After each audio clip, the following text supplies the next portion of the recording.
How far would you go to punish a kid? Maybe send them to their room? No screen time? Something like that? But would you strike them? Would you inflict pain on them? Would you tie them up? If they were really bad, do you think that you'd go as far as locking them in a basement, setting it on fire eternally? Of course not. But that's precisely the kind of thing we're told God does. He made childbirth painful to punish us. He proclaims that the wages of sin is death, and he sends people to hell. You might say, well, he's God. It isn't wrong when he does it. Of course he can throw people in a lake of fire. But clearly, that's special pleading. If it's abuse for you to do it, then it's abuse for God to do it. And if you think that I'm wrong about that, I'd love to hear why. And you can tell us your version of good versus schmud. Give us a call because the show starts now.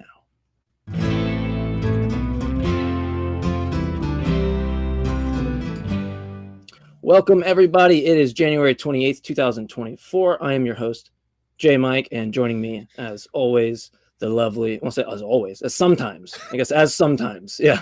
Joining me as sometimes, Mr. Jim Barrows. How you doing, brother? Hey, not too bad, JMike. You know, what you're saying kind of makes you think, because if you're trying to motivate somebody to do something, right, you can either use punishment or reward.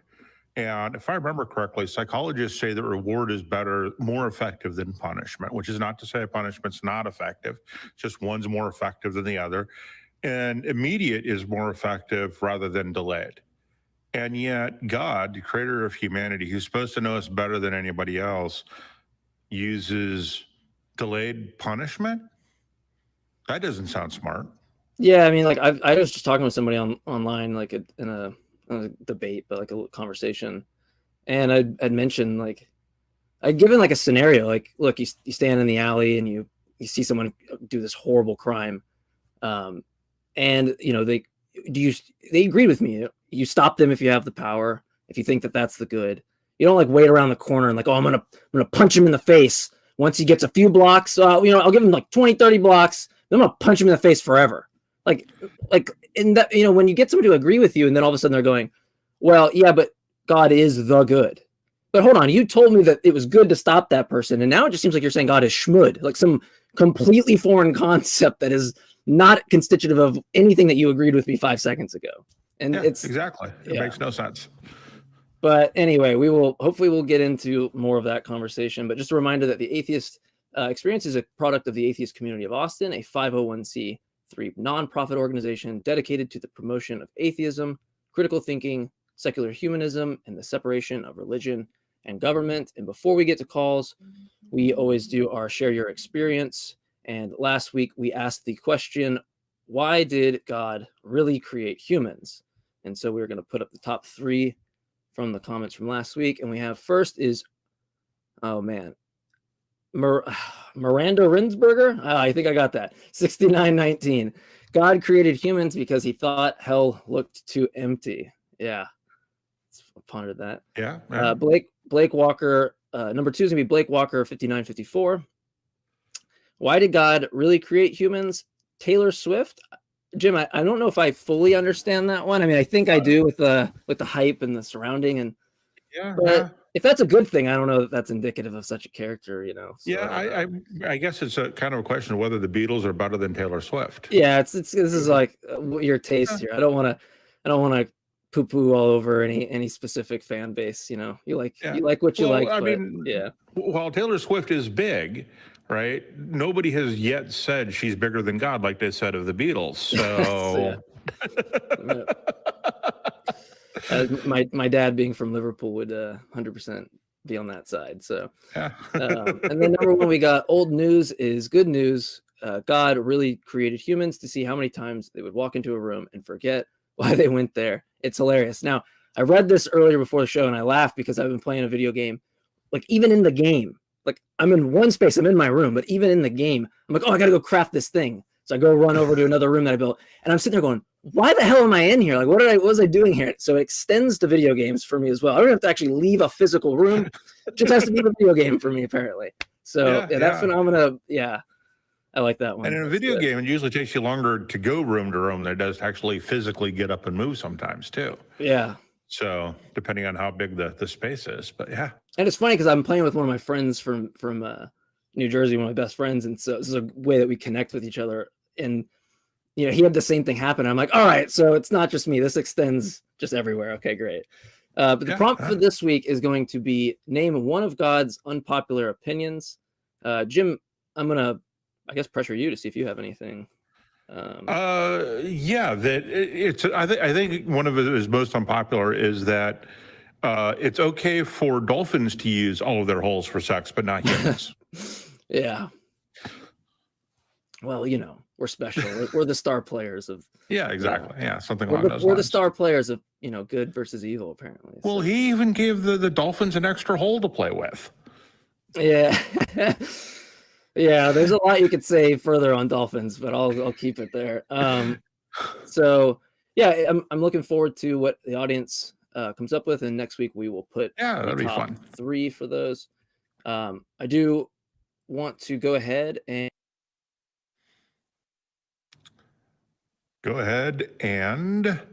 I think quite possibly take our first caller, and that would be. Stop. Sorry. That's okay. I was getting ready to take our first caller because I thought that's where you're headed next. Yeah, I'm apparently I'm really bad at like clicking things. So there's oops. That. Yeah. There's that. So no crew fault. Call me, send all of your hate comments my way. I'll be the lightning rod of hate here. Yeah, Jim, if you want to pull in first caller, and just a reminder for everybody, 512-991-9242. We have open lines, so theists, we anticipate your call. We'll have a conversation. Okay, so this will be Chuck in Hawaii. And I pressed the button. I don't see anything happening. Let me refresh that. Hold on, Chuck. Sorry about this. We appear to be... There we go. Now it's doing something. Hey, Chuck in Hawaii. Hey, Chuck. Hello. Hello. Hey, you guys were asking why humans are here. I could tell you that. The universe is here to provide a dwelling place for humans, and humans are here to provide a dwelling place for Jehova. So he's not omnipotent and can't provide. If he's omnipotent, though, he'd be able to provide his own place, right? We did. Humans. Yeah. Sure. Okay. It says on the all right. Well, it says on the call screen specifically. It says that you have a direct personal experience with God. Did you prefer to talk about that, or? Oh well, yeah. Well, I was like, well, that idea of why he created humans to provide. Take him in. He's here. He created you to provide a dwelling place for him. So all you have to do is take him in. Yeah. But what's your evidence for this? Yeah. Why should we believe that? Well, he's invisible. You can't see him, and you probably can't tell who he's dwelling in, but the person... Then he's not omnipotent, right? Or he's not omniscient? If he doesn't know who he's dwelling in, then he can't be omniscient. And if he has to be invited in, he's not omnipotent. And I have an imaginary friend who's invisible. I have a friend that's invisible, and he says that he knows everything. He says, you're lying to me right now. Seems kind of awkward, right? Because it's like, right, I don't really, like, how do we falsify my claim that I just gave to you? It sounds like the same thing. Well, you believe in air, don't you? We can't live without air. Yeah, I think oxygen, like, you don't have to. It's like physical. Yeah, I mean, it's mostly nitrogen, but yeah, we can detect air, right? We can blow, we can see wind. Just because it's invisible doesn't mean we can't detect it. There are a number of things that we can detect that aren't visible. There are a number of things that we can detect that human senses alone can't detect. So what does any of that have to do with the existence of a God, which we don't have sensors to detect and we can't see the effect of? So where do you get your God claim from? Because he comes to you. You keep saying this, but you don't provide any evidence for it, right? And what we're looking for is evidence. I can make the same claim about an exact opposite God of yours. How do we tell which one is true? Well, I can't give you evidence of God being with me, but I can tell you that He is. If you can't provide evidence, it sounds like what you're saying is it's reasonable to believe things without sufficient good evidence to do so. Well, there is evidence. There's evidence in the universe. It just sounded like you What is that evidence? This is what we're asking for. Yeah, it just sounded like you just conceded to Jim that you didn't have any justification. Okay, if you'll give me a second, let me talk. We can give you 60 seconds if you want. Throw it up. Okay. Do it 60 seconds. There we go. The universe. Can I start now? You're on the clock. You got 50 seconds. Bro. God damn you. The universe. You asked me a question and I responded. Are you going to let me talk or not? I'll give you an The initial universe 30. Go ahead. Does not work. Oh, shit. You are the most weird dudes I've ever talked to in my life. What the hell's the matter with you? Are you going to let me say something, or are you just going to keep interrupting me? The universe does not work. Something is causing it to work. The atoms do not have anything holding them together. There's no such thing as gravity. There's no such thing as time. Things are being held together by God and made to work. It's obvious when you look at these things, and if you're honest and want to see. So you just had your 60 seconds. It's up. You said gravity doesn't exist, and while gravity is not a force, apparently we can detect it. We can detect gravity waves. We can detect how it works through a wide variety of things. So when you make a claim like gravity isn't real, you're making an extraordinary claim, and I need extraordinary evidence to do that. And you saying gravity isn't real, therefore God is completely nonsensical, right? Because you got to prove that gravity doesn't exist first. You can't just say that, and you can't just say that God exists, and you can't say that electrons just do what they do. We know why electrons do what they do. We could measure them. We could forecast. We could predict what they're going to do to some extent. And yet we have evidence for this, right? We have ways to detect atoms and electrons and protons and neutrons. We can actually, and we know that they're composed of things. So everything you just said, it flies in the face of science and everything we do know, and doesn't actually support your position, because they can't, because you haven't actually provided any evidence for any of the things that you've claimed. So you still have no evidence. All you did was stack more claims on top of it, and then just said God has to be the one. That was the whole, like, from the outset, what we asked was why God would be responsible. Just being like, well, there is not gravity, which one just like increasingly makes your case more difficult, because you're just saying something ridiculous that we can demonstrate, like give you like a mathematical like equation on with like force, right? So this is gonna be a really weird uphill battle for you. Instead of just stacking claims on top of more claims, do you actually have something that isn't parasitic on your conclusion, right? For example, you started talking about like God causing that. That's just parasitic. That's just already the thing we're trying to establish. So do you have something that is a chain of reasoning that all of us who are not wedded to the idea of God could come to an agreement, or no? Well, your theology is totally based on the teaching of science. And science is a lie. Okay, stop. They lie about everything. I'm going to mute you. Yeah. I really don't. I get mildly frustrated when I ask a question and then someone says, but you've already messed up. If your reason for believing has anything to do with me, like I could pass away from a heart attack right now, and you would still have this question of, do you have justification for your belief? I clearly don't play any causal role in that, right? So just focus on your claim and focus on supporting it. Do you have support, or do you not have support? And don't stack more claims on claims. Just give support for the initial claim that God is responsible for this. We can get into the no gravity thing if you want, but just give me evidence for God. Well, that is the evidence. The evidence is matter. Matter is eternal. Oxygen is a good example. You breathe in oxygen, and it keeps you alive. You breathe it out. Somebody else breathes it in. It keeps them alive. Chuck, I have you on mute again. You can't cite something like matter, something that me and Jim also agree with, and then say that it favors the theistic hypothesis. Because, I mean, I see matter, and I'm a naturalist. That's constitutive of my view, so it clearly doesn't settle the dispute. Just pointing to matter, like it'd be no different than being like, there's a dresser, God. It's the same thing as if I said there's a bed, naturalism, right? You got to put some more meat on the bone. I want your A game, Chuck. This is like, it's like flunking, right? This is really bad. God, you can't shut up, can you? My God, look, okay. Matter itself is eternal. Now, does that make any scientific sense that matter is eternal?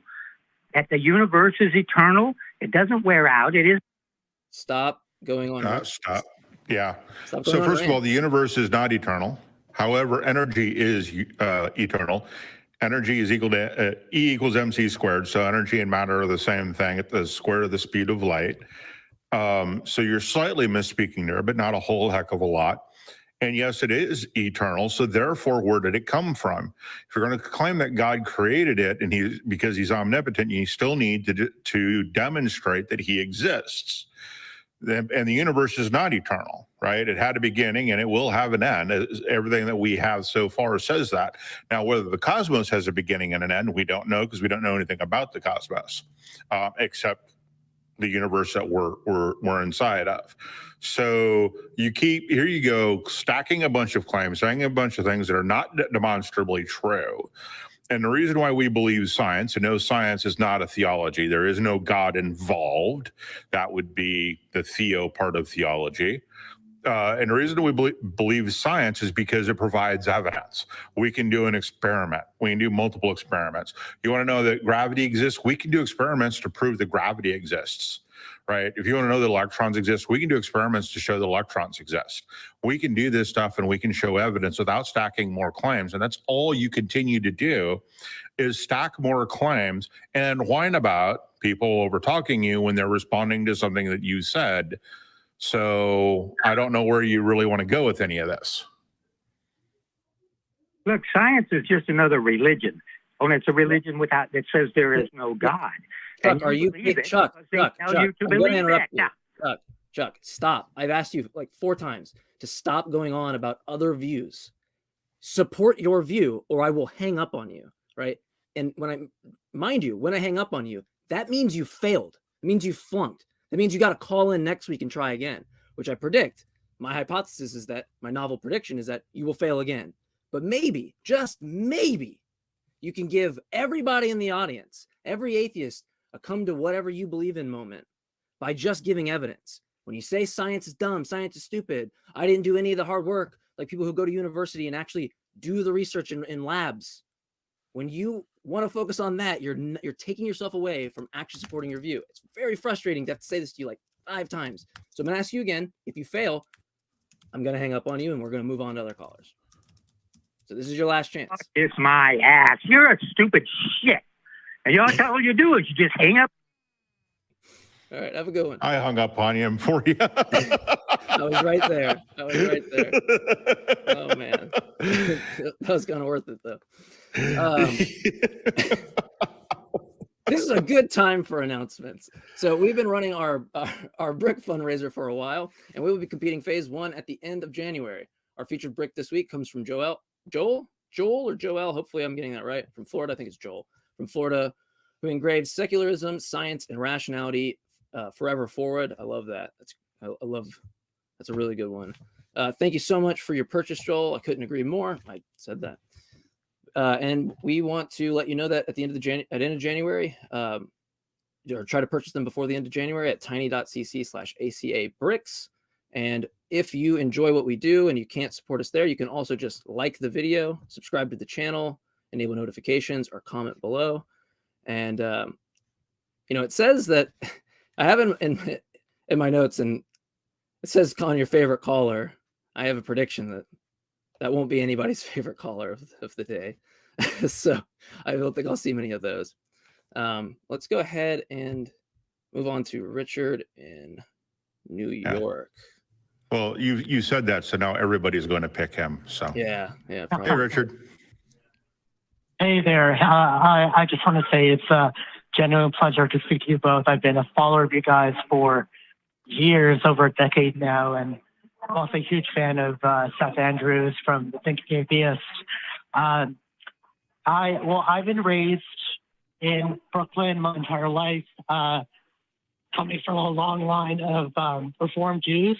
So, all the discourse that I've seen online and also, in real life events have been, at least in America, the focus has been on Christianity and Islam, which, I don't know, I see that as just being a result of, Judaism being a pretty small religion in terms of followers. I think Jews make up 0.2% of most theists. I believe I got the number wrong, but you can just let me know. I've been an atheist my entire life, and it's just been very difficult for me to find a community of Jewish atheists, because I feel like a lot of people have this impression that if you're Jewish, you can't be an atheist, and if you're an atheist, you can't be Jewish. But Sure. I don't know. How do you personally see the status of Jewishness as like an identity that isn't necessarily tied to a religion? And what does that mean for somebody who is atheist and Jewish at the same time? Are those two things compatible, and why? This is a good question. Jim, do you want to take it, or initially? Yeah, I have some I would thoughts as well. Yeah, I think Judaism and Islam both have two things in common, and that is they are as much a culture as they are a religion, right? Because they come from a particular place and time, et cetera. The Jewish people, even the ones in Europe, that migrated into Europe, were heavily persecuted and developed their own culture. And so, yeah, I think, you can have both. I think part of the problem is that people have a hard time separating that. They don't actually think about that, right? Yeah. I think, yeah. Yeah, I would agree, because I've met some. So, go ahead. I'm sorry. Yeah, you go ahead, Richard. Oh yeah. Sorry. So, like, for example, I'm currently taking a course on Jewish ethics based on, the writings of Talmud. And as an atheist, I see a lot of things that I'm reading as abhorrent to, basic ideals of humanism, respecting one another as equals, particularly Jews and Gentiles. I think their relationship in particular, at least in Orthodox Jewish discourse, is quite destructive to, I guess, the pluralism of different ideas that I uphold as a humanist, Well, I don't take, a really militant stance that religion is in and of itself poisonous or detrimental to society. I also don't take the stance that I think the philosopher Alain de Botton takes, that atheists can and should take things from religion to be better people and inform their ethics. I think there's a good middle ground to what we as atheists can do to be good, moral people. I'm not saying that we can't be without religion. I'm saying, whose ideas do we take to practice in order to be decent people for everyone, regardless of religious identity or lack thereof. Well, I kind of wonder about that part though, a little bit though, because like we don't really have any data set of like history being built on the shoulders of like naturalists and non or atheist non-naturalists, really, right? It's been pretty dominated religiously, and so it's really hard to tell. I feel like, and look, I'm very like, my history extends to like stuff I care about, like first century Palestine, right? But it's not very extensive in any way, so total conjecture here. But it seems that like it's almost like we have no way in order to really tell that. I have my own intuition and speculation that had we flipped the we reversed kind of the results, and we were standing on the shoulders of not really like kind of this religious progression into like an enlightenment period, but kind of like an enlightenment period almost at the beginning. I struggled to see that oh man, like everybody would be like, there's something missing. We needed this period of like religious thinking in order for us to be good moral people. Like I get that in the context of how we've progressed, and we don't have any other way of like really looking at the past because that's the cards we're dealt with. And I get that, but I really struggle on that framework to think that. I think we would be like leaps and bounds. I mean, I really like certain sci-fi shows, and I'm inclined to think we'd be closer to those to those types of aesthetics in tech, but and even morals, or like even getting along. So, but I don't know what you think about that. I just think we don't really have any data set for us to really make that assumption. I get how people are looking at it today, but it's so skewed, you know? Yeah.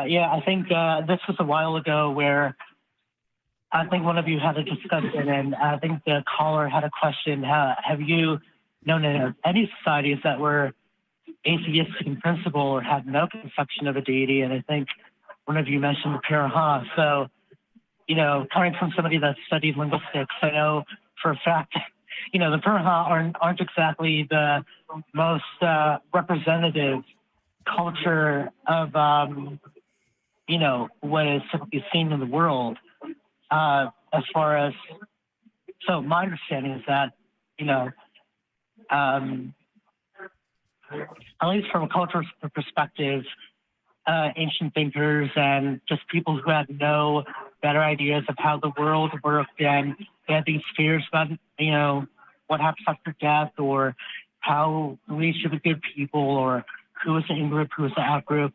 A lot of these people developed religions and these conceptions of God or the divine to not only, in a way, build a society from scratch based on, you know, justifications for things that they believed and things they were afraid of as a way of comforting themselves, but also separating themselves from whoever was seen as like the barbarian or the other.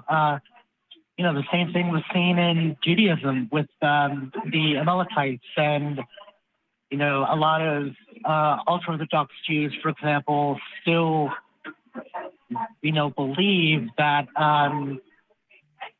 different groups throughout history have been Amalekites, and some people have said that, you know, atheists and agnostics are the Amalekites, and that they should be entirely wiped out. So yeah, and that's the worry, Richard, right? Is that like there's like, you can think of like Jainism, an extreme like version of Jainism where you're just like desperately not trying to step on ants, you know? But like aside from that, what propositions that are housed within these theologies could you take to its extent where you have something leading to that, where we would all look at that Jain who's like afraid they're going to step on, you know, this like microscopic organism or something and kill it. We would look at that and be like, wow, I mean, that's an insane life to live in a sense, you know, but like mad respect for how much you care about things. Like it's great, but you don't see that housed, right? You take the propositions that these other views have, Abrahamic faiths or not. And I mean, I don't know, I don't really know too much about Hinduism and stuff like that. So, you know, maybe with a grain of salt here, but a lot of them, especially in our, what impacts our society, our legislation, lobbyists, whatever, right? It's something that when you take that to its extreme, it's like it's running the fuck away from that extreme version of like Jainism, right? It's running the complete fucking opposite way.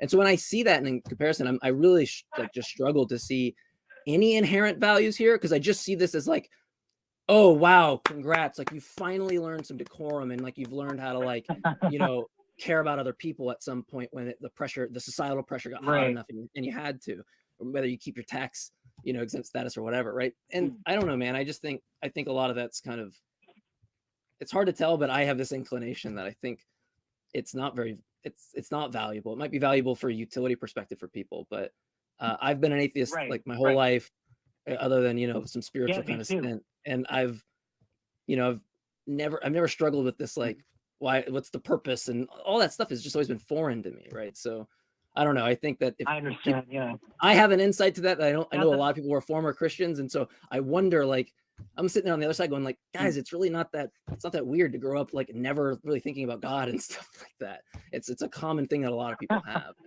and I think that all those people are pretty good yeah. people. Like I've never, yeah. I've never had a period where I deconverted from Judaism. I was just always a non-believer. So it's not that I don't feel sympathy for anyone that used to believe and then later had doubts and then just saw the bullshit of just religion in general and wanting to understanding from a greater scientific perspective, or even just a moral one, believing that women shouldn't in fact be subservient to the husband, or, that whole idea of kosher food is asinine, or, the evils of circumcision and it's keeping away from the agency of a little baby, that kind of thing. But, as someone who never had a period of even being a believer, I've always felt like an outsider in the Jewish community. So really considering the value of religion in general, I guess, only as far as much as religion overlaps with cultural overall. So a shared identity where you're able to come together as one community and share ideas.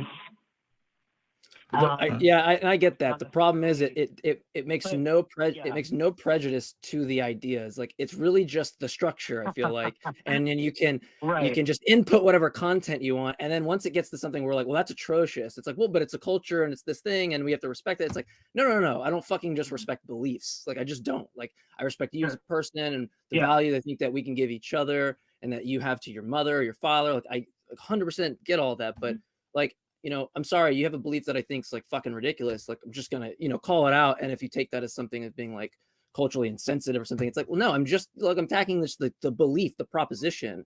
And who's to say you can't just discard the proposition and keep, these values? I mean, that's what I guess progressive movements really are. But Jim, I don't know. I agree. What you want to add something, Jim? But I know that Richard's main concern was talking about the community and where to find that. My only addition there is, like, I've met some people on TikTok that have a similar kind of position, but I don't know if that's a community. It's just some people you can talk to, Yeah. We have you. Where in New York are you from, Richard? I'm in Brooklyn, so right in the center of American Jewry, I guess. I live actually not too far from where the tunnel fiasco happened. Yeah. Brooklyn's Brooklyn's fine. I just wanted to make sure you're near a major population center.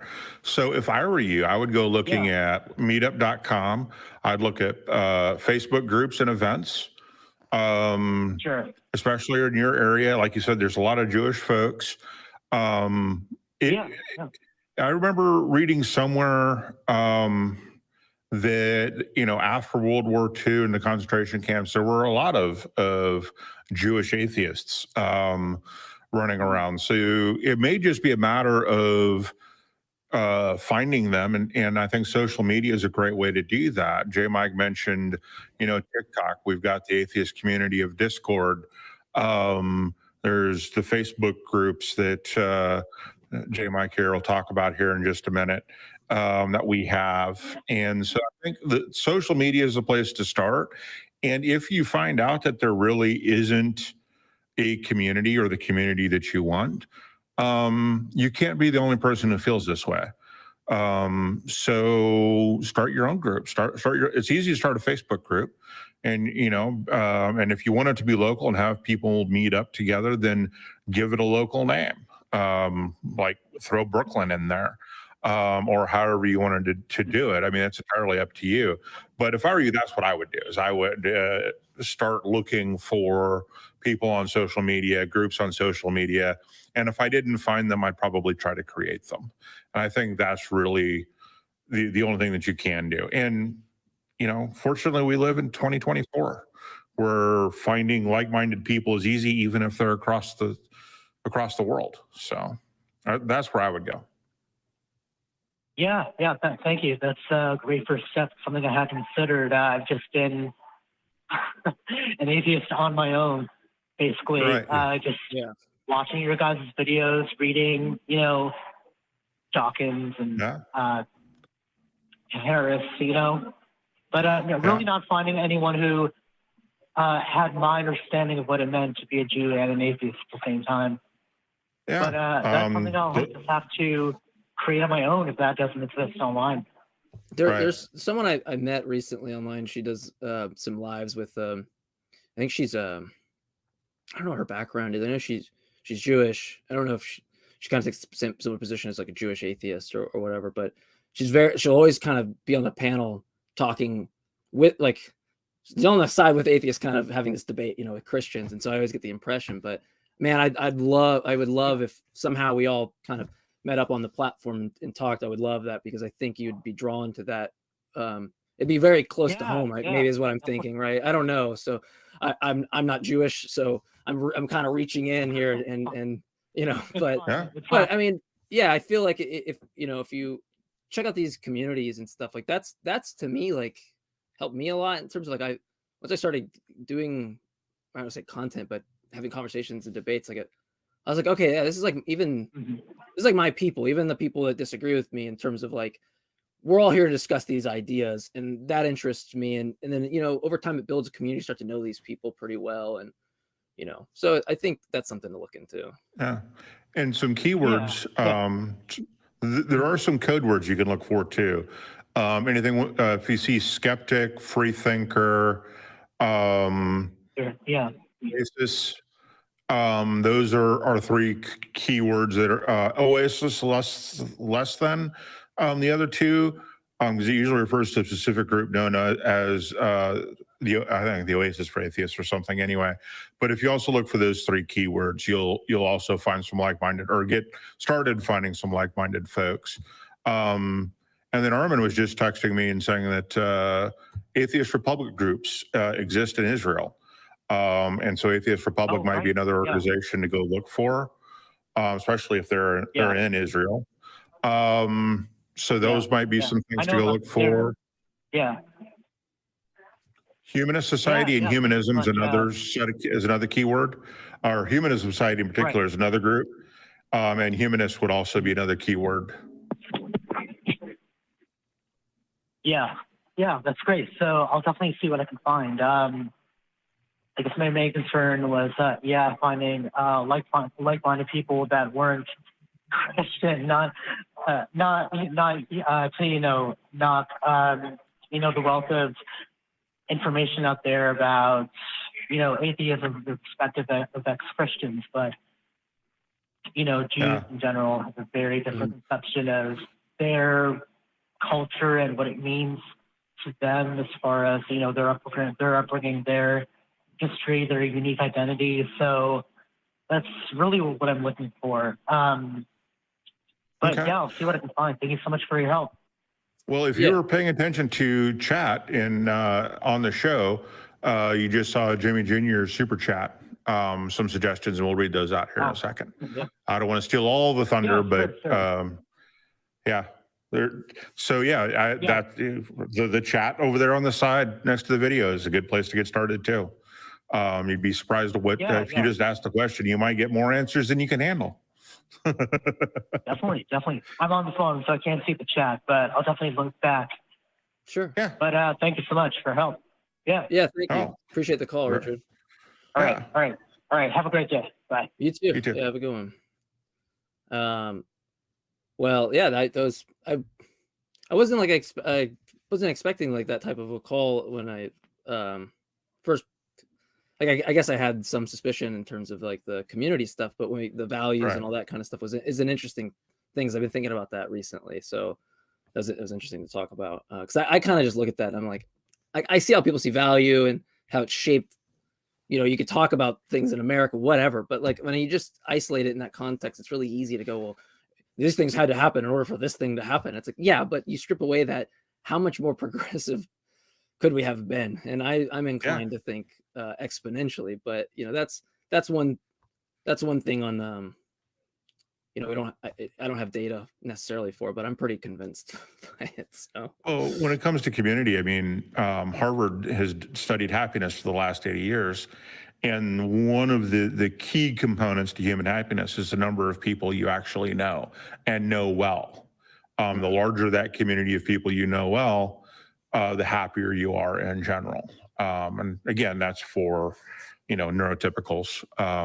Neurospicy folks will have slightly different statistics, but so it really is important. It is important to find your tribe and your group of people. As long as you don't get tribal about it, it's important to have your tribe, to have that group of people that you get and understand and come from the same culture. But that doesn't mean that I'm recommending that be your only culture, your only exposure. Exactly. Go find as many as possible and build that tribe up as big as possible.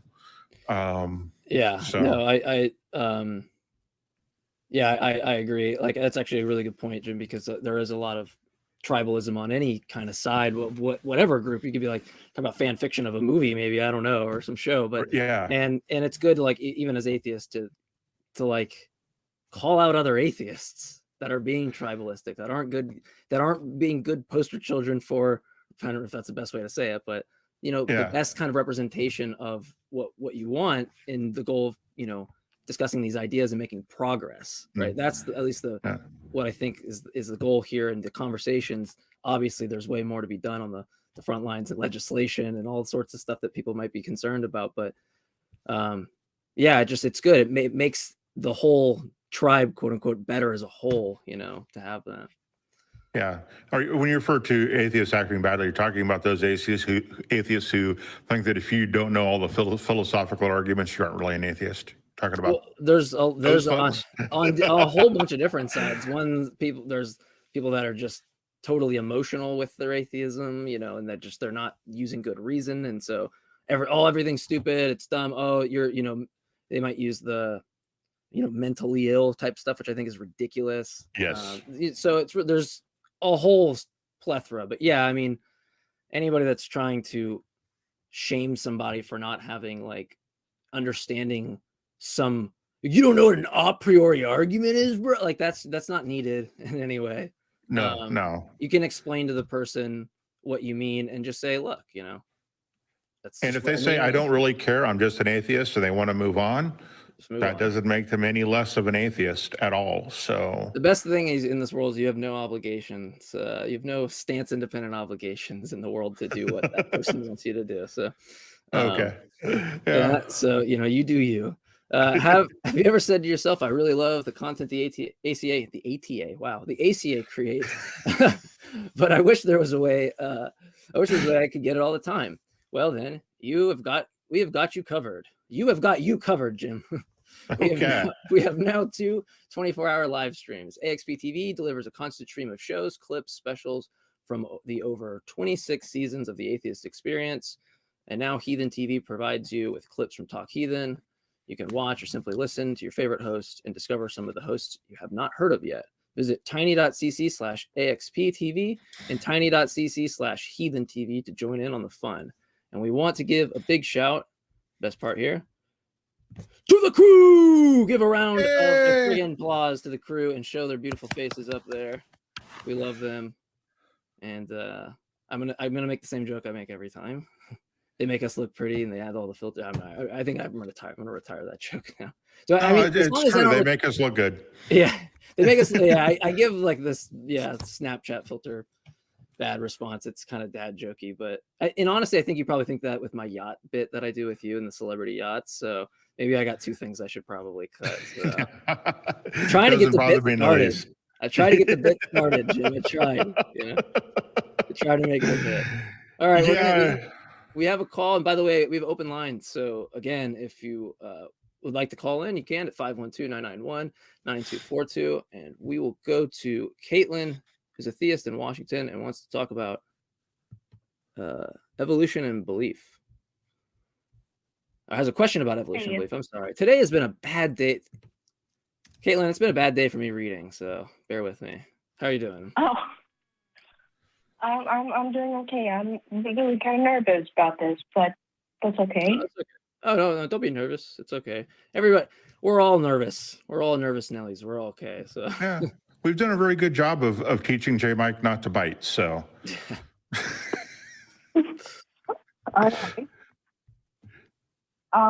So this is kind of just a genuine question I have. It's not to fight. I just don't know the answer.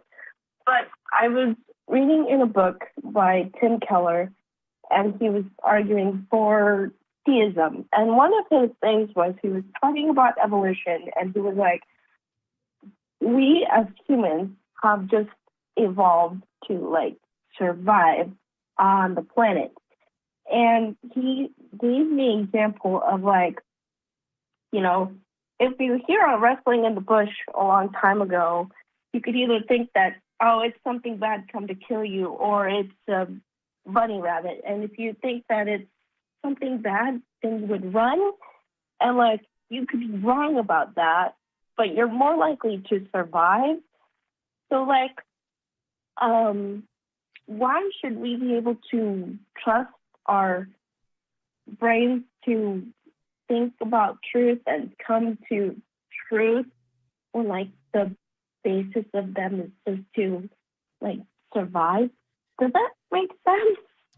Yep. yeah, it sounds And kind of like Plantinga's argument, like evolutionary Yeah. argument, it's naturalism. But yeah, Jim, if you want to start. I Yeah, mean, but there lot are of two modes of thinking within the human brain. And one of those is pattern recognition, and that's the one that uses the least amount of energy. And the other one is the one that actually does some reasoning, uses a heck of a lot more energy.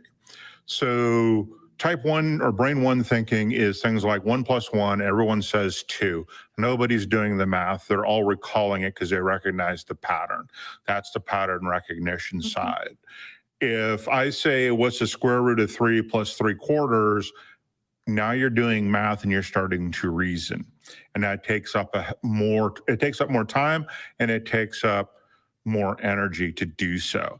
And so we have actually developed this, and the type 2 thinking is still part of pattern recognition, right? It's just a different way to use that pattern recognition to actually do, which is why we can be taught things like logic, math, etc.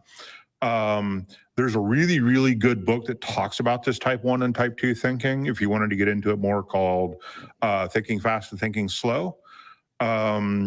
But there's no brain structure that corresponds to these two modes of thinking, right? They're just two ways that our brain works.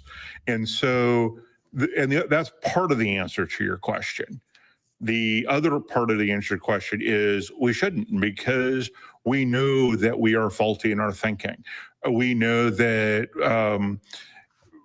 that we have not just flaws in our way we do logic, but also cognitive biases that inhibit us from doing things. So, like, for instance, one cognitive bias that we all have is that when we're asked to come up with a number, that number that we come up with is more likely to be closer to the last number we saw than the real number. So if you're on the game show Price is Right, for instance, and you're asked to come up with the price of an item, when you're guessing, you're more likely to be closer to the last number you saw than the real number with the Price is Right. And the Price is Right is actually a great example of type 1 and type 2 thinking as well, because of the way they do all of the games within the game show. They all take advantage of this kind of stuff. The cheap stuff is easy to do and pattern recognize, and then it takes advantage of our pattern recognition skills to screw us over for cars and trips and all the big dollar items. But that's why we develop science. That's why we develop critical thinking skills to get around this. This is why we run things through peer review, is because we are not necessarily logic machines like we would expect if we were created. If God existed, he could speed up the processor so that we reason faster and reason better. That hasn't happened. And we reason as fast as we do because of our evolution. And yeah, the rustling in the trees is more likely to be caused by something than just the wind, and therefore we should take that seriously and take defensive measures. That helps survival. That's pattern recognition. Does that make sense? Yeah, so I want to ask why would we be more likely to be logic machines if God had made us? Yeah, this is actually Why do you think precisely. that? Are you? Yeah, Jim. I don't know if you. I have something to say on this as Go well, ahead. Jim. Sorry if you want to start. No, go ahead. Oh, you sure? Okay, because this Mhm. was actually a point I was going to bring up additionally because I thought you covered that really well. Yeah, it's like because there's this question, and Graham Oppy, who's a philosopher I really enjoy, has made this similar point that when we look at this concern, like think about like how we ascertain truths about like metaphysics, right? Like metaphysical Yeah. views, physicalism or naturalism or non-naturalism, whatever, right? Whatever kind of thesis you might have pertaining to metaphysics, we're clearly not reliable, right? So if we just like make the assumption God exists and coming to truth, well, it's like there's this worry that like we kind of shooting ourselves in the foot about these metaphysical truths because we're clearly not very good at that, right? We clearly can't decipher what is the true nature of reality in some, grand scheme. Like my tactic is really just to do a worldview comparison because I think these philosophical arguments just don't work. And so your best bet is kind of trading off the theoretical virtues of the kind of metaphysical quote unquote theories. I'm not treating that the same way as like scientific theory, a different usage of the term. And so it's just clear to me that like under theism, we're not very good at coming to truths about. We wouldn't become good at coming to truths about metaphysics because we're not currently, and we can just make the assumption theism is true. And that's like extends to naturalism as well, but I don't like. I guess it doesn't seem like the positing theism thing is gonna aid that, right? It's not like it's getting us access to these metaphysical truths. We're still disputing God's existence, and so if the concern's there, that's what I would say. But I know the concern's more on evolution and naturalism than it is the theistic point. But just to kind of answer why it almost seems like you could do this tu quoque, right? Like this is kind of what about you? Like you should have never made that move because you're kind of undercutting truth about metaphysics from your own view because we're clearly not reliable about it. Right. Does that make? I don't know if that helps. I mean, that's kind of just a side point. So basically, if I could like try to sum up what you just said, we are not good at ascertaining metaphysical truth Yep. if we have a theistic base point. Is that on any point, on any of these points, on any whatever?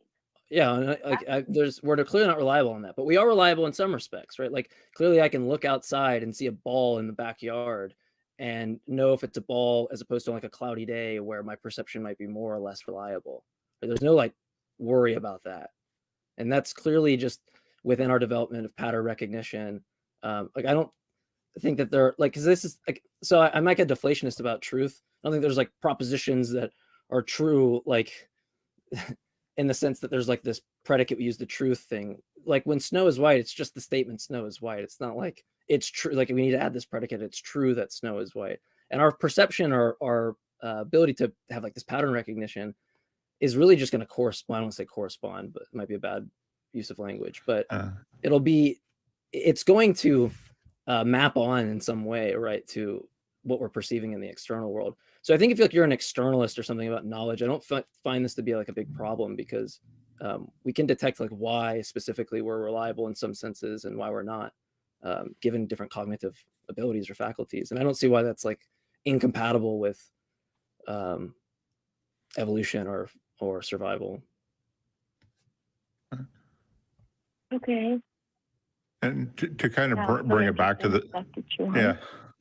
I'm sorry, I couldn't hear you, Katelyn. Oh, sorry, Jim. Okay. That's some interesting stuff to think about.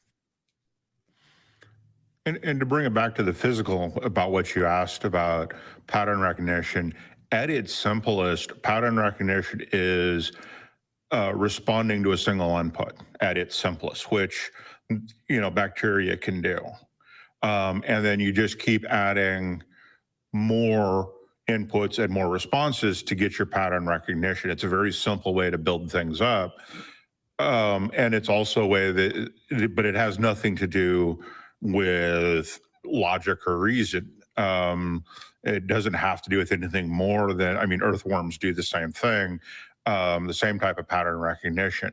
So it could be done very simply and then gets more and more complex. We've got billions of neurons in our brains that all come together to give us this pattern recognition across multiple different facets, right? I mean, we've got parts of the brain that control the autonomic nervous system, parts of the brain that see, parts of the brain that do all this, and then parts of the brain that coordinate it all.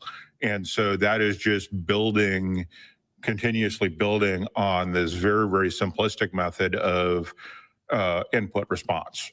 So if we were to expect someone to design a system, we wouldn't expect them to design something that is as random as what we have. When we look at the attempts of doing AI, when we look at the attempts of seeing and all this, it's we haven't quite gotten as good as humans are at it yet, or some other species, but we're getting there because it is highly complex. But the way we're getting there is by design. We're designing in features, which is why when cameras do see within their realm of things they see, they do better than we do. And the same thing with hearing and audio, right? We can build machines that do better audio than we do. And so it's just tying it all together into some sort of AI. And we're getting better at that too, as we can tell from ChatGPT and other things where they're really expert systems and not true sentient AI. But the way we're getting there is completely different than the way we got there. And so we can take a look at how these things are designed, and we look at us and we can go, these two things are not the same. And sure, we're not nearly as smart as some people claim God is, but that just means his design is worse. Right? Doesn't mean his design is better. It means it's worse because it's full of failure, right? Cameras don't seem to fall prey to the same type of optical tricks that we do. Yeah, they don't have to make up a blind spot. Yeah. Yeah, which not every species has a blind spot, by the way. It's not unique to us either. Yeah, like octopuses. Yeah. Yeah. Wow. I don't know. What are your thoughts, Katelyn, so far? I never thought about designing AI to make it better than we are. I'm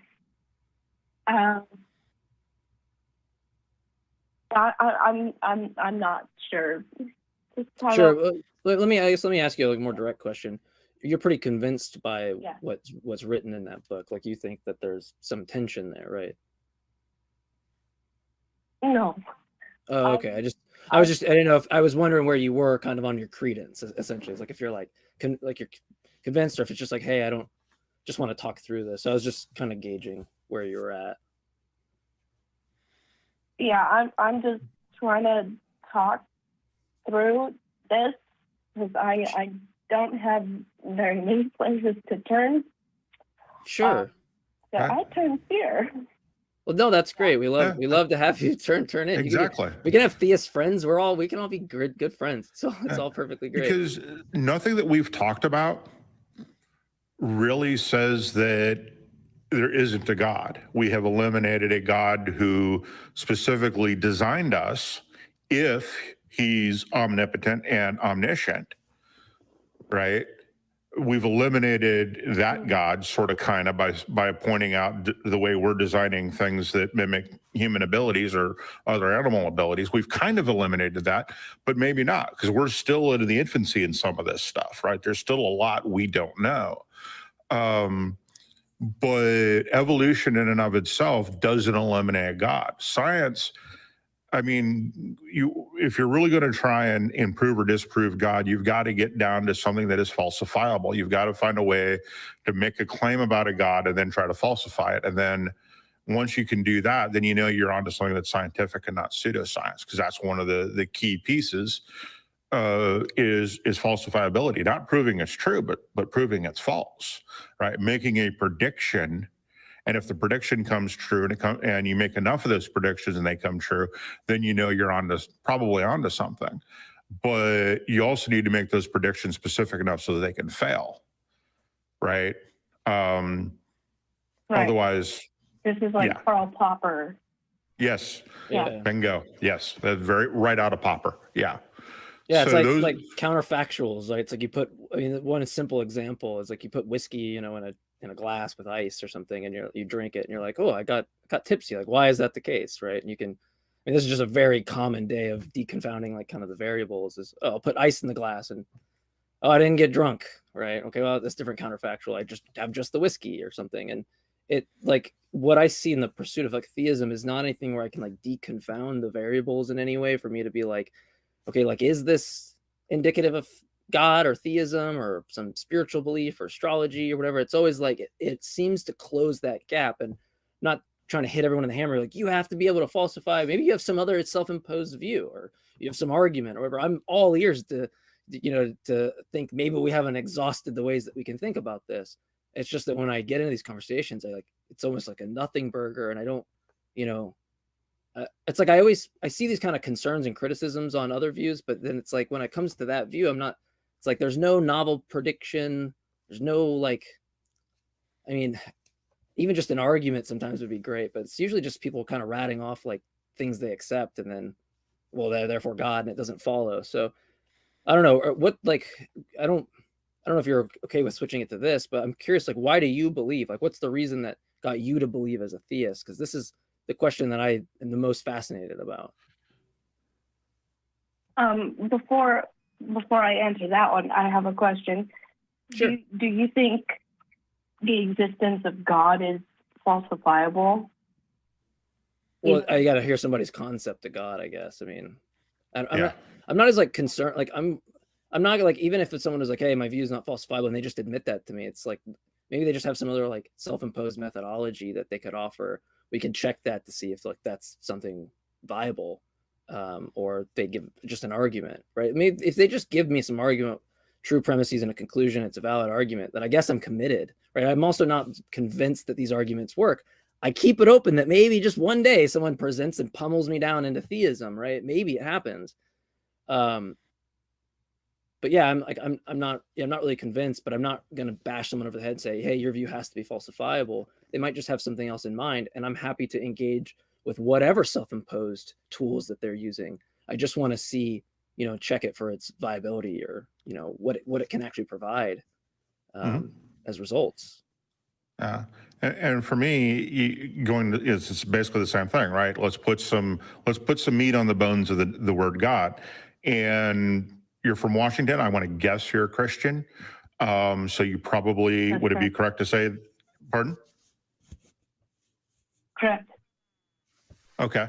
So which version of Christianity? There's at least 1,000 different denominations, all of whom disagree on some fundamental point. Mm-hmm. And so we can start narrowing down and going into that and looking at that. But if your belief is on an omnipotent, omnipresent, omnibenevolent God, and omniscient, yeah, all four of those, then the question becomes, why is there suffering in the world? If your God is omnibenevolent, he doesn't want suffering. If he's omniscient, he knows what causes suffering. And if he's omnipotent, he could change the basics so that there was no suffering. For instance, we could theoretically survive on sunlight. He could build a universe where we humans could be exactly as we are, except we just exist off of sunlight. That could happen. Not in this universe, I think. I don't think the physics is there in this universe, but if he's omnipotent, he could have changed that. And he could have eliminated hunger, and he could have eliminated a whole host of behaviors based on just simply trying to survive and stay alive and stay fed, right? Just by doing that. And he didn't. So he's not one of those four things at the very least. And so that God gets falsified fairly quickly, right? Just from that question of omnibenevolent, but maybe he's not. Right. He could be evil, I suppose. How would we know the difference? Right. Exactly. Yeah. He could be indifferent. Yeah, and like the route, like, because what it ends up happening is that usually it turns out, like in these, when you give this kind of situation or point at these omni properties or what God desires with the good, that the way to kind of salvage the view is to say, okay, well, God has like prevailing reasons to allow the suffering, right? Like he has some reason it leads to the greater good. But then if you notice what you're saying there, it's like, well, then all things considered, then suffering is a good thing, right? Like imagine I'm making a lasagna with Jim, and I turn to Jim and I'm just like, hey man, before I make this, it's gonna be the most dank, awesome lasagna we're about to eat, but I have to add this ingredient. It's called the suffering salt or the evil salt. And he's like, what? And I'm like, trust me, it's for the greater good of the lasagna dish. And Jim's like, all right, whatever. Bake it, comes out. We eat it. And Jim just turns to me. He's like, why did you call it evil salt? Like, this is really good. Why don't you just like relabel it good salt? Like, right? Because like, isn't that like an important thing to put in to the dish in order to get the greater good dish? And I go, oh yeah, that's right. And then Jim just points to me. So there's really no evil salt at all. Like that's actually a good thing. And that's what it turns out to be, like the Christian view. And people in a lot of cases go this route. They're just giving up and they're saying, hey, look, suffering has a purpose and it's a good thing. It's a really good thing that happens. It leads to the greater good. I mean, think about it. You work out and you feel so bad, but then you get muscles and stuff. Yeah, but think about this in another context of like civil rights movement, right? Do you think that like Black people should have suffered in order to finally be equal? That's not like for the they should have just been equal from the start, right? It shouldn't. No one would turn around and go, yeah, but it was a great thing that they suffered because now look where we are, right? That would be ridiculous. And I worry about this because the two ways that you can go on that, what Jim's kind of highlighting, and then your alternative is just you're going to say, look, there's no evil in the view, but then you know that's a hard bullet to bite, right? For multiple examples we can give, or you're just going to have to entail this like contradiction. And so I worry about this for for Christians specifically, or theists that hold to this kind of property. But I don't know what you think about all that, but that's one of the biggest concerns I think for a lot of people's theology there. Yeah, so the concern is that, like, why do we need the suffering if it's a good thing? Then it just means there's no evil. It's like if I came up to you and said I stabbed my child with a needle, or I stabbed my child, and you said, what? I go, don't worry, all things considered, it was a good thing. You go, wait, please explain. Oh, well, they needed a vaccine, right, for polio. So we stabbed them. I weighed out the pros and cons, and I go, okay, well, the con was that maybe they get hurt, but I go, yeah, it's for the greater good. We don't want them to get polio, so they'll cry for a little bit, and they'll get over it. But then, what you're expressing is like, all things considered, it's a good thing to stab the child. Yes, because they're not going to get polio, right? But when you really turn out, it's like, yeah, that just seems to be the view that the Christian's expressing, right? That God's, by adding the suffering, he's plugging in the immunization, or it's going to the greater good. But I think when a Christian analyzes that, like, that's problematic on their own view, because then they're gonna have to say slavery or whatever, any kind of type of suffering or evil is leading to a greater purpose. There's a purpose for that thing, and I don't know, that doesn't sound right? Sounds pretty bad, right. Especially when you consider with just to add on to what JMike was saying real quick.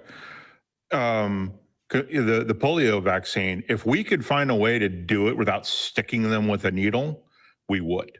And we have in a lot of vaccination cases, we have, but we want to get rid of that last little bit of suffering. We're just not powerful enough or smart enough to know how to do it. Yeah, pragmatic limitations. Yeah, 100%. Yeah, we would just zap the polio away, right, or whatever. Like, but we're not omnipotent beings, so. Right. Yeah, it makes me think of that verse in the book of Romans or whatever that says, all things work together for the good of those who love God. Yeah, all things, right? I don't know how I feel about that one. Yeah, I mean, so like think of it this way, like, what do you think God desires? Do you think that God desires that there be like evil in the world, Or do you think that he desires there not be evil in the world, right? Or suffering? And if someone's saying like, well, look, he doesn't desire that, or he doesn't desire that.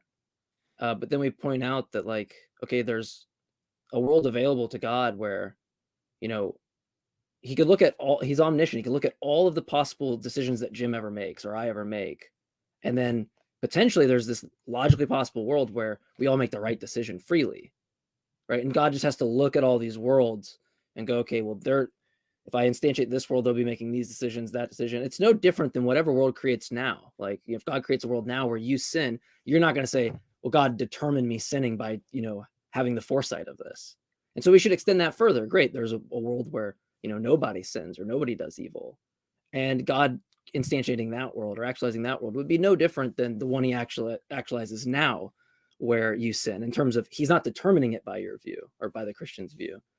And there's a worry there. It's like, well, if God truly wants that desire to be actualized, that world's available to him, but he fails. But an infallible being can't fail, and so it doesn't exist. And so usually the typical kind of result is, there's a reason for it.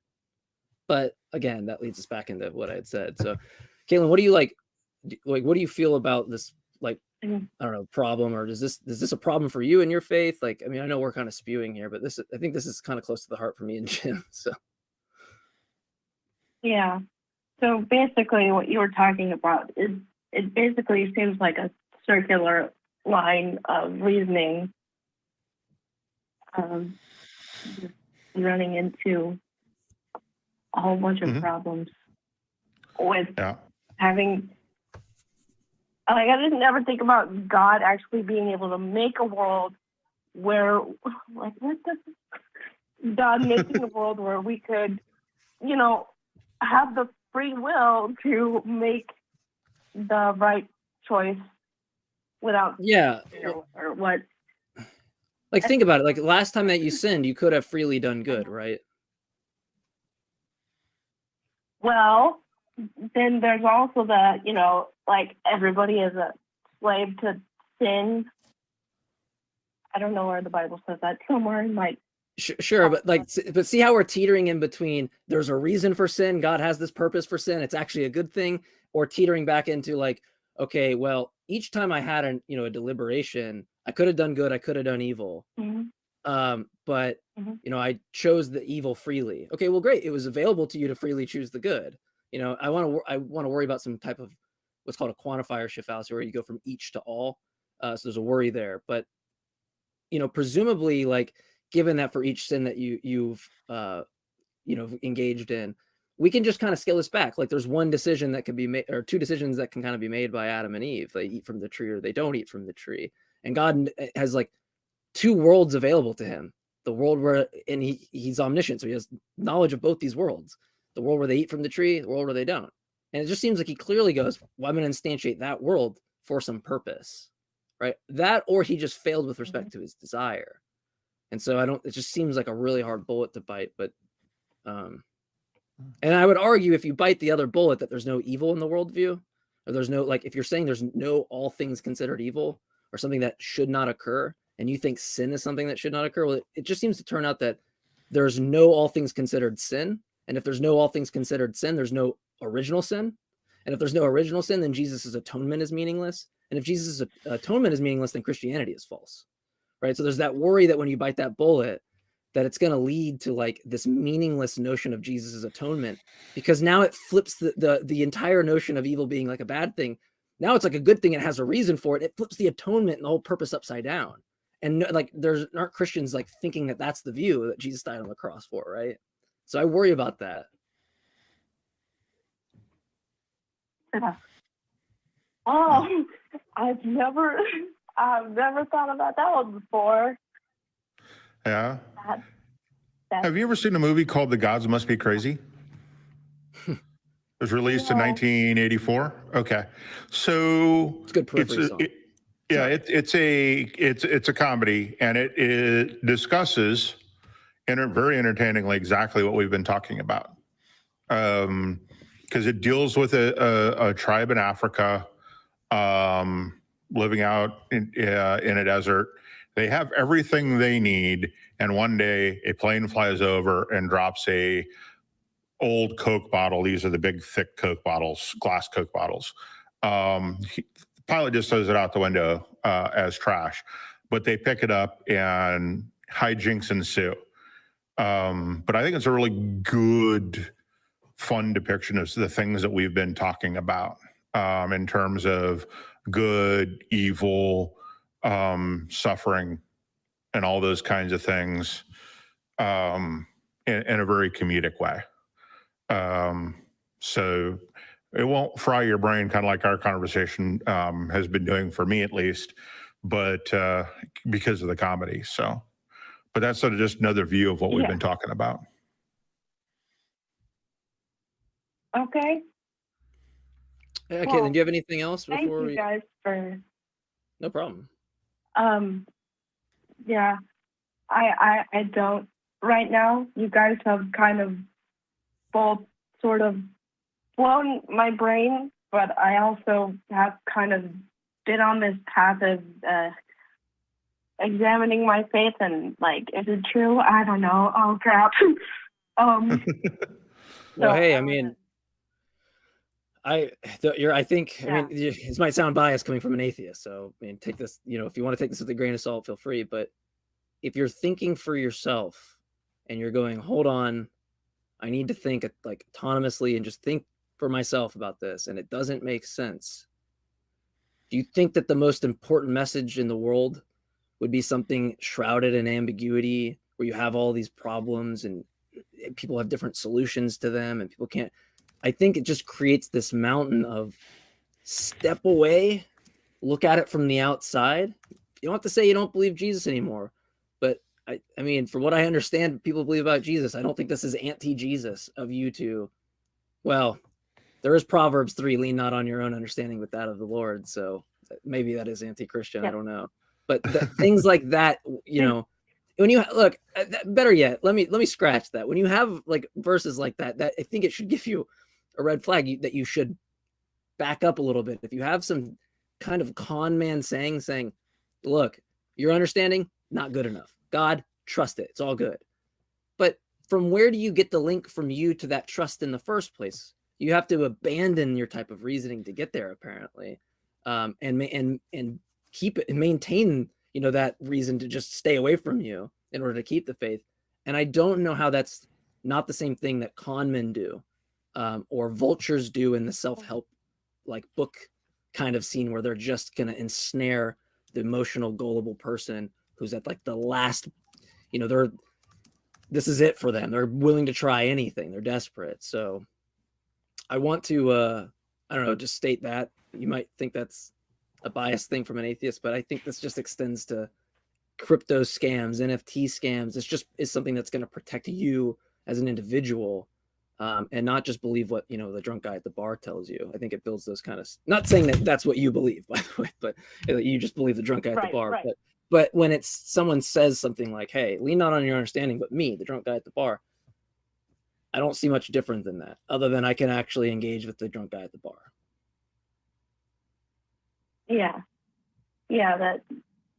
I guess that's what thinking for yourself would do. It would give you the ability to know what you were talking about, and give you the ability to know possibly what you don't know.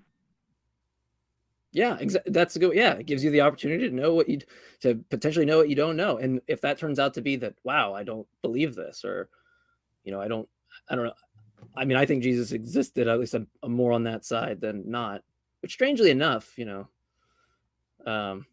that's a mixed kind of bag. But you say you get to that kind of that point, where you're just like, I don't think that's true. How could you have come to that approach, right, without some type of investigation, where you don't feel shackled kind of to the faith, or like you're restrained from being able to do that, right? That should be a red flag. But Katelyn, I think I'm going to move on to other calls. I really enjoyed this. So apologies to everybody that we've extended it for as long. I enjoyed the questions that you've had and your receptiveness. Thank you. I've appreciated the conversation with you both. Yeah, we'll call back and let's keep the dialogue going. Absolutely. Oh, and All right. call Forrest when Forrest is on, right? Like When the evolution heck is he his on? bag. So I would love to, but I have no idea when he's on. busy. He's got whole research 18th of for every. February. Yeah, he wears a billion hats. So Yeah, we just got notified that the 18th of February will be the next time he's on the show. sweet. Call in then. Okay, I awesome. will personally tell him to take your call first if you'd like. So Okay. yeah, because I want to see him answer this Thank question. you. Then, so it'd be great. Yeah, it'd be awesome for me as an audience member. So thank you so much. I'm gonna get to some super chats because I have neglected that, and I really apologize to everybody that has sent in super chats. So we're gonna get to that now. I don't know, Jim. Do you want to read, or do you want me to read them, or we can just alternate. Let's do it. I'm looking forward to the first one is. I got you on that one. Gayest Husky sends in 199. Thank you so much. Yes, Master, the force is strong with you. I think you're talking about you, Jim. You have a strong force Okay. with your powerful yacht and celebrity friends. Right. Okay. I think the next one that I see is grief and bereavement support for £2 with no message. Gayest Huskies Master for $4.99. Piss poor foundations such as faith, reformed epistemology, and precept apologetics produce piss poor arguments. Yeah. Especially the reformed epistemology. Well, I could say a lot about presuppositional apologetics too. But yeah. I presuppose I'm God.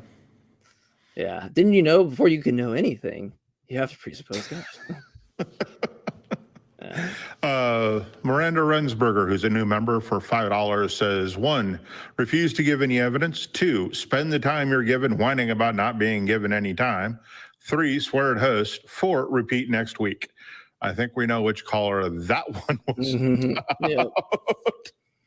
$2 from Rainbow Wolf. I am the master of Gayest Huskies Master. So we had a whole like hierarchical system of these Gayest Husky Masters. So thank you. Oh yeah, and I actually started a little bit lower than you. I didn't realize that we had gotten super chats before we started. So Jimmy Jr. for $4.99. Meetup.com has a great group for Richard, the New York City Atheists. So there you go, Richard. New York City Atheists on Meetup.com. Sweet. Place to get started. We had to cycle it. This one had to cycle to me. I am gonna butcher this name. Nero Tugra Malezikrin sends in. I don't know if the rolling of the R's was necessary, but I did it. Member for 2 months as gifted 5 atheist. Wow, gifted 5 Atheist Experience membership. That's awesome. Thank you so much. That is awesome. That's really great. Thank you so much. And let me know how I did in the comments with your name. Probably not good. And I get the easy one. Adrian Martinez for $10. Unrelated, but have a question for JMike about objective morality. How do you feel about the possibility that objective morality exists, but our perception of it will always be subjective? Yeah, I mean, like you could have some view where like it's just necessarily true that the proposition torturing babies for fun is just for fun is wrong, is just necessarily true. It's stance independently true, which is how I take objective to mean. You could say independent of mine, but I think there's worries about that because there's some people's, I don't want to get into it. It's people's views I know where they're objectivists, but they root it in phenomenology about mind. So they don't want to say it's independent of minds necessarily. It's about the nature of the mind itself. But yeah, I agree. I think that could be the case. So you could just have some like epistemic gap where you could never really detail what the, moral facts are. Right. And there might not be any like truth maker for the propositions, like a truth maker gap or something. And it's just a true proposition and we just will always be fighting with each other, about what the truth is. I think the only way to settle that is to have like the moral fact machine. You go up to and spit out the moral facts. But I think then we'll point out kind of this additional kind of gap here. You hear about like the is-ought gap, but like there's like this value gap that when when somebody, like we sit on a computer and it spits out, this is what you ought do, right? There's like, what if it spits out the moral fact is you ought throw the third child off the building, right? That's just the moral fact, the objective stance independent moral fact. Like, I'm not going to live up to that obligation. I'm just going to say, like, fuck that fact. Like, I'm not going to live in accord with that fact. So I kind of worry about the inertness of objective morality. All we really need is an overlapping experience, right? We share the same world. We have overlapping desires. I'm sure if Jim pushed me and, vice versa, we'd probably both like, hey, we established a rule. We don't do that anymore, So I don't find it very difficult, at least for me. But yeah, long-winded to say, yeah, that's possible. I don't see any contradiction, but I am an anti-realist. So I think there are moral facts, but they're only made true by subjective minds. So, but yeah. So then we got Howdy for 199, no message. But thank you, Howdy. We appreciate it. Yeah.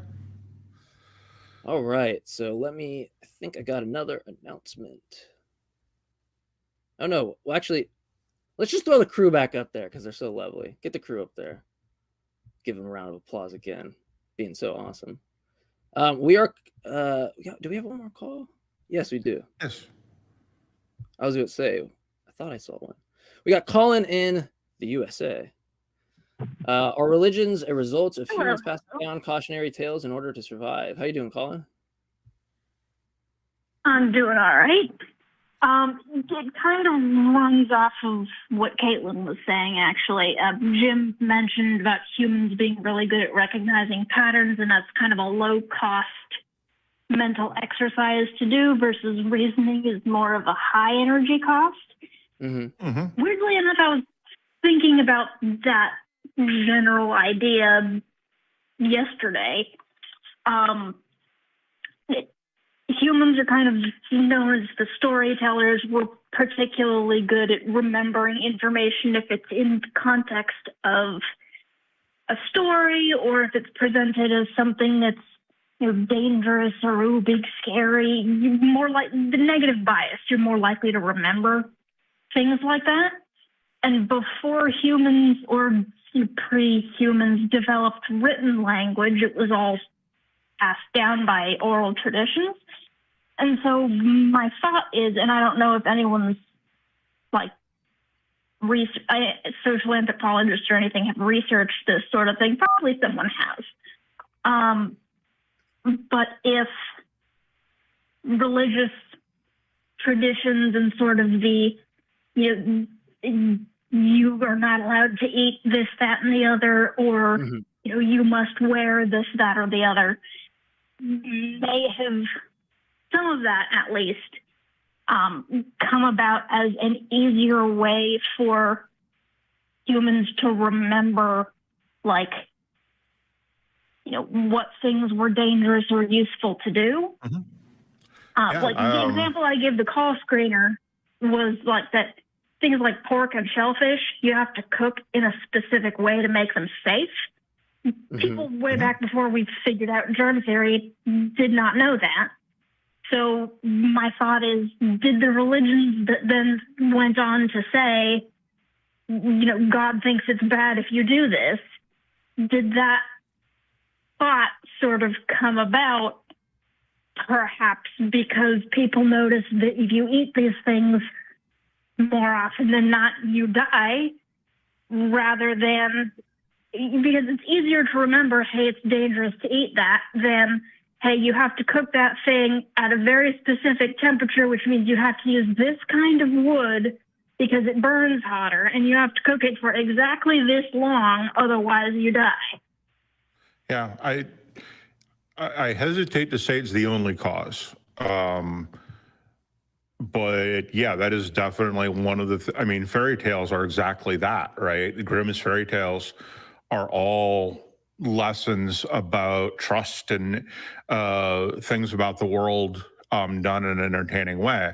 The originals much more so, I think, than the modern ones, versions of those same tales. But yeah, I think tales like that are a way of handing down ideas and concepts and teaching morals and principles without actually doing it. I just mentioned the movie The Gods Must Be Crazy. is a way of teaching a particular concept of philosophy. The Matrix series is also another way that another set of movies that are teaching philosophy as well. And so there are a number of ways you can do something, and tales are definitely one of them. I think superstitions are one of those weird things where somebody notices a pattern, like they wear a shirt every time they win. And then that becomes a self-fulfilling prophecy, right? The shirt, it's not that the shirt made them win. Like it's don't that walk under ladders. Right, but in this case, the shirt becomes lucky because the person gets put into a headspace of being better at what they were doing than they do without it, right? It kind of becomes that self-fulfilling prophecy. But yeah, walking under ladders. Why is walking under ladders bad luck? Because things are on top of ladders and things fall down because gravity is real, unlike what some other callers have said today. Yeah, I was like, wait, we learned today, though. Yeah.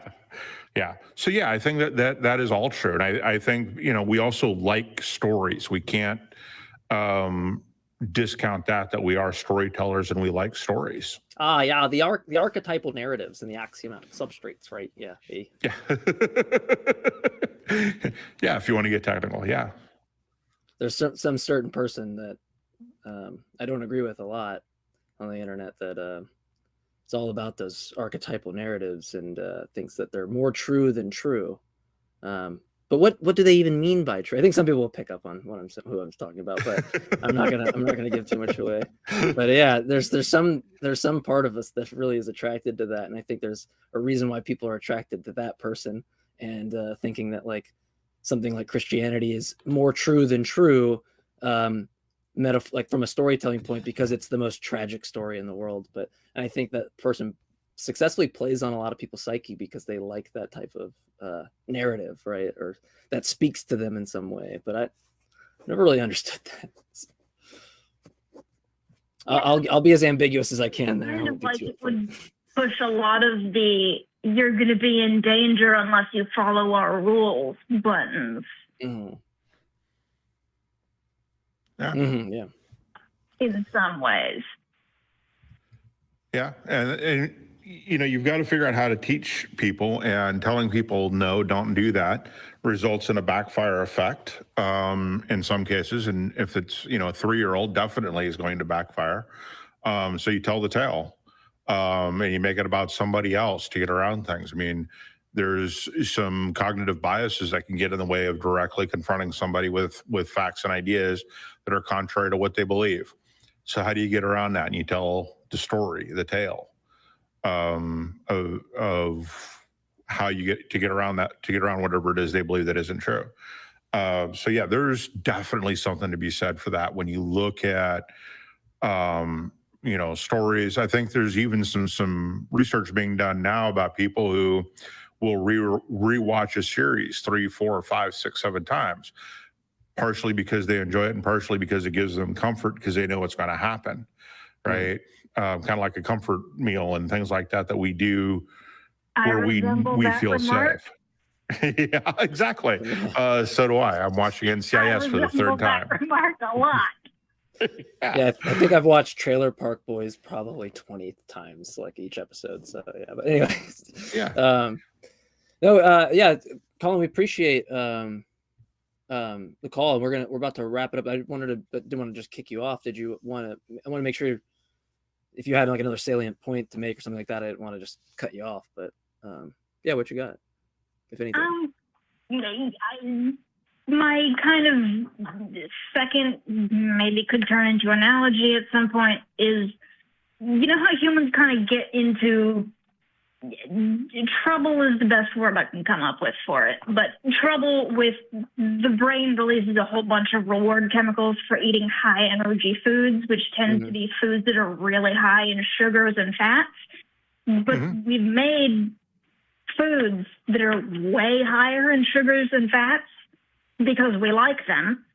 But the brain still is producing those reward chemicals. But because those foods are so prevalent, it's not like our biology in that sense is kind of working against what we know our best interests are. Yep. because if you eat too much of, any particular food, it's not great for you. But because the brain is going to give you all the happy chemicals if you eat a ton of sugar.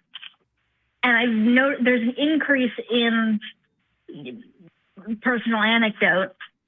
I will consume way more sugar if I am stressed. Mm-hmm. And it's like a comfort food type of thing, or, somebody did a study on rats in regards to drug addiction. And they gave the rats some drugs. And one of the groups, they didn't provide any additional social stimulation, other activities. That group continued to use the drugs, the food with the, let me shut that off. The food with the drugs in it, but there was another group that they then gave the option to socialize and have other activities to do. And that second group that had the, more quote unquote natural behavior options available to, like their ideal scenario available, chose that one.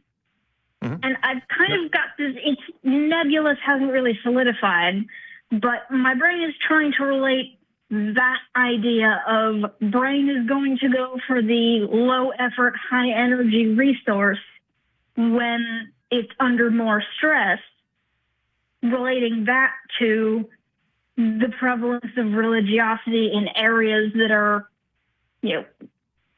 areas of the world that are under more stress versus the prevalence of more secular societies in areas that are doing, economically and environmentally better, air quotes. Sure. Yeah, I mean, we're a savanna-dwelling body in a 75 mile an hour driving world.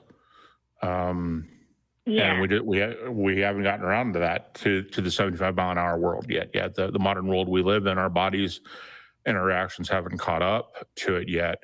But that also goes back to something that I just recently learned, or a saying I just recently learned that I've added to my list of daily things I need to remember, which is that you don't rise to the level of your goals, you fall to the level of your systems. Make it easy to do the right thing. And that helps with those types of things. But yeah, you're absolutely right. We are subject to things that are beyond our control. I mean, we're still trying to figure out the mind gut thing, right? And probiotics and all that kind of stuff. We know that good gut health helps, and we know that the gut affects the brain. I think we're still figuring out a lot of that out. We have a lot of it figured out, but there's all kinds of things happening with that we don't really realize because of that. So, and apocryphal stories help with those too, right? How do you frighten a kid? We know that people act more morally when they're being watched than when they're not. And that type of psychology. I saw a study about that recently. Yeah. There was somebody who did a study regarding that and the difference between how neurotypical people versus neurodivergent people act in those situations. And the study sort of implied that the neurodivergent people were acting abnormally because they had more consistent actions, whether they were being watched or not. Which just kind of bothers me that they're considering that a problem, that you act equally, your morals don't change based on whether you're being watched or not. Well, it depends what your morals are, right? Where do they come from, right? You could be a sociopath, and not have any empathy for somebody else, which is, I think, where most of our morals come from. We've got a part of the brain wired for that. But that all goes back to the storytelling, is to tell a story about a all-powerful being that sees everything you do, in the hopes that knowing you're being watched all the time will help improve your actions as a motivator. Celestial Santa. Yep. Well, Colin, we're going to wrap up the show, but thank you. I appreciate this. We've had a wide variety of calls. Oh, I think I accidentally hung up on him. Yep. I'm so sorry, Colin. I tried to prime it ready so I don't have to hit one more button. I double tapped it. So he's gonna and buttons. He's gonna hate me so much. I'm so sorry. I'm so sorry, Colin. He's gonna hate me so much. I'm so sorry. You and your monkey-like pressing of buttons. We're friends, right? We're friends. Don't hate me. Okay, I promise. Oh man, he's gonna hate me so much. Okay. All right, guys, we're gonna finish up some super chats. As long as I don't click out of things wrong, I don't read them incorrect, right? It's gonna become a whole bit. It's a whole thing. Lightning rod of hate. Remember? All right. We'll go to. We have a super chat from Adrian Martinez, $5. Thanks, JMike. Been in the back of my brain for a bit and had trouble trying to rationalize it myself. I did think partially through that and just thinking, when I say it's possible, I struggle with the concept of objective morality in terms of like what it means to have an obligation independent of my own values. It's like a very incoherent concept to me. It's either like someone I know, Lance Bush put it a really good way. They usually just fall into like, it's a trivial type of claim. It's just straightforwardly false, or it's like incoherent, it's like gibberish, which is like, the equivalent of being like, oh, you should have eaten the spaghetti instead of the lasagna, because spaghetti is like a stance independently better, than lasagna or whatever. Like that, just like incoherent to say that you ought to go see Spider-Man instead of Batman, right? In any value context, I don't really understand that. So the best I'm saying when I say it's possible is that I'm trying to do the best job of saying, look, there's just this necessary fact about what you shouldn't do. And that's true. And we could just never have access to it and just argue subjectively. So I want to make that clarification if that helps. Maybe I just confused Adrian more though. So I don't know. Hopefully not. If so, just scratch all that. Yeah. Well, when we talk about objective morals, I always have to wonder we're only talking about humans ultimately, right? We're being somewhat speciesist, because you also have to, if there are objective morals, then you also have to explain why rats won't harm another rat, regardless of how you try to bribe them, and whether or not they know them has no impact on them. So how does an objective moral of fact also apply to other species? Where we see behavior we would otherwise call moral, right? Mm-hmm. If we had a human being who wouldn't harm another human being, no matter what the provocation, we would consider that person to be moral. But when I say rat instead of human, now the rat's not moral, but it's the same action. Just the species has changed.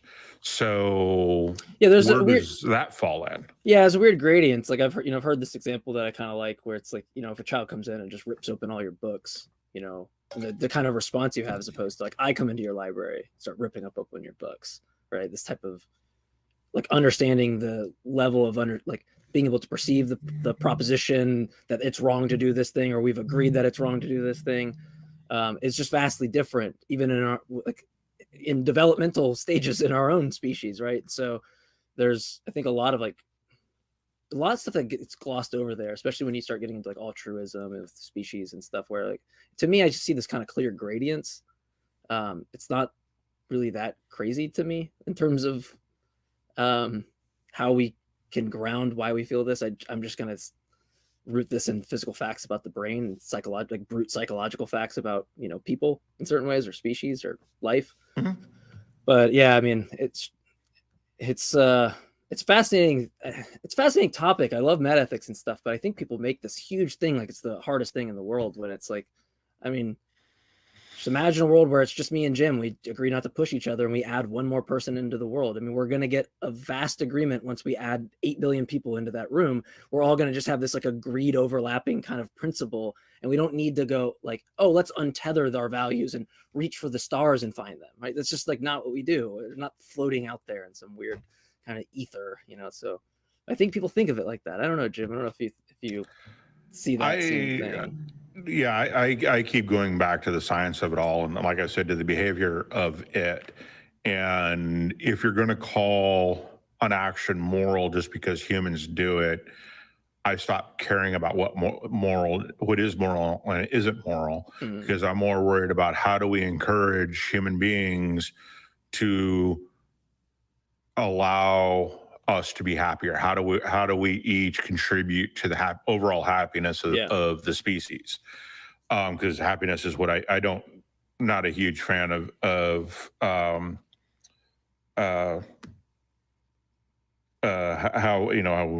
how good you feel. I'm worried about happiness. To me, is the better one of those than why am I having a brain fart on that? Well-being. Well-being. Thank you. Yeah.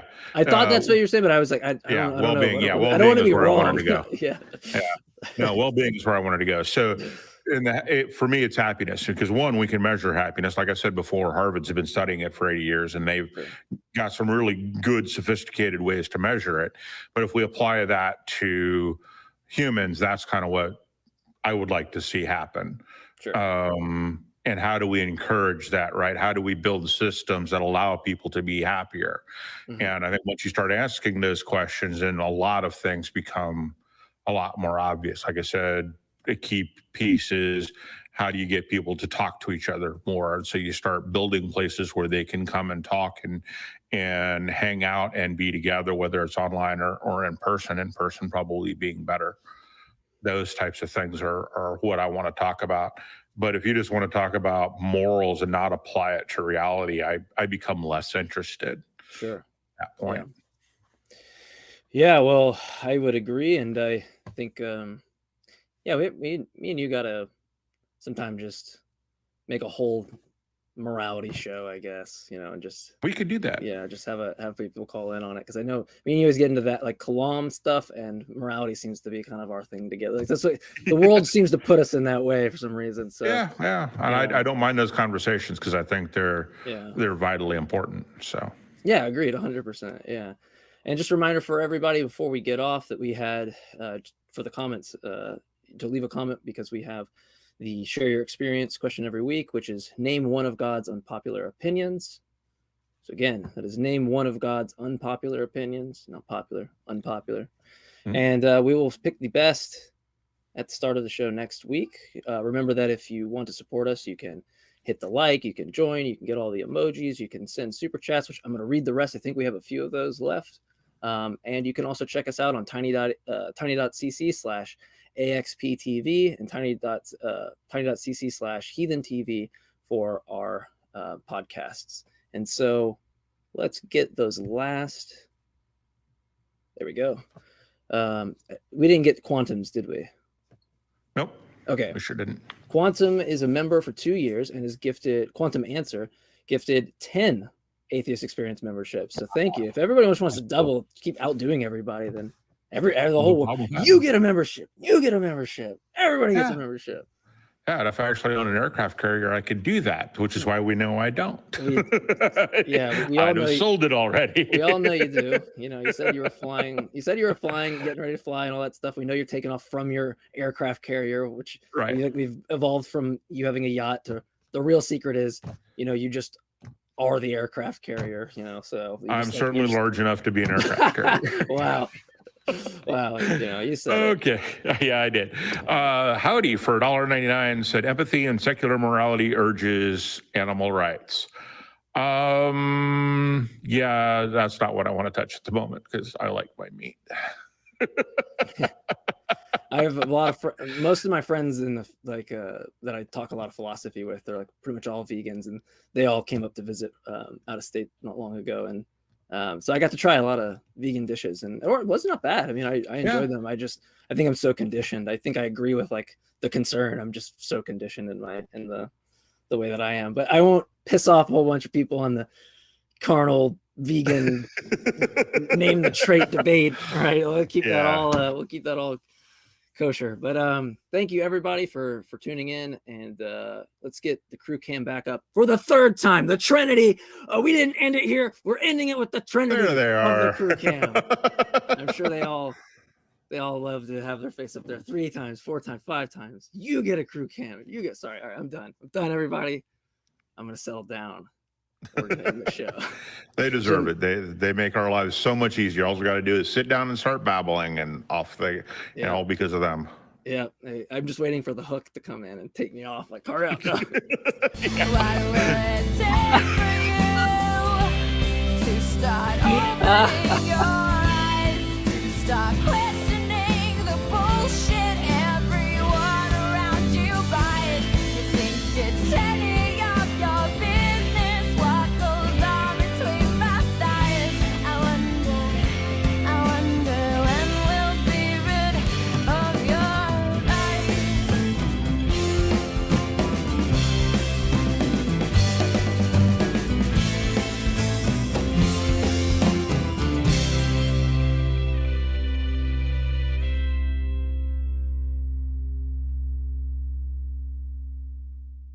Watch Talk Heathen live Sundays at 1 p.m. Central. Visit tiny.cc/YTTH and call into the show at 512-991-9242 or connect to the show online at tiny.cc/callth.